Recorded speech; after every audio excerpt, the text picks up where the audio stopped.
નમસ્કાર. નમસ્કાર. જય લક્ષ્મીનારાયણ. જય લક્ષ્મીનારાયણ. આજે બેંગ્લોર પાટીદાર સમાજના એવા ખજાનજી શ્રી રમેશભાઈ નાકરાણી સાથે બે વાતો કરીશું આજના આયોજન વિશે. રમેશભાઈ, તમે શું કહો છો આજના આયોજન વિશે? ખરેખર આવું આયોજન કરવું જોઈએ જેનાથી આપણા સમાજના સર્વ સભ્યો, બિલકુલ, નાના બાળકો, મોટા વડીલો જે એકબીજાના સંપર્કમાં આવે, બિલકુલ, અને મેળાવડો થાય, બિલકુલ, જેથી કરીને બધાને એક બહુ મનોરંજક થઈ જાય. બરાબર. અને યુવક મંડળે જે આ ક્રિકેટનું આયોજન કર્યું બહુ ખૂબ જ મજા આવે છે અને એનો આનંદ માણીએ છીએ.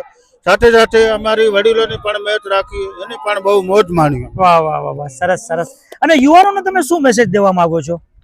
યુવાનોને એક જ મેસેજ આપું છું, સમાજના હિત માટે તમે કાર્ય કરતા રહેશો તો સમાજ તમને ક્યારે પણ નહીં પાડી શકે. બિલકુલ. અને કોઈ બી વસ્તુ એવી કરો કે આપણે ક્યાંક આપણે દાખલારૂપ બની શકીએ, બીજી સમાજને આપણે એક મેસેજ આપી શકીએ, એવા પ્રોગ્રામ કરતા રહે. બિલકુલ બિલકુલ બિલકુલ. ખૂબ ખૂબ ધન્યવાદ રમેશભાઈ.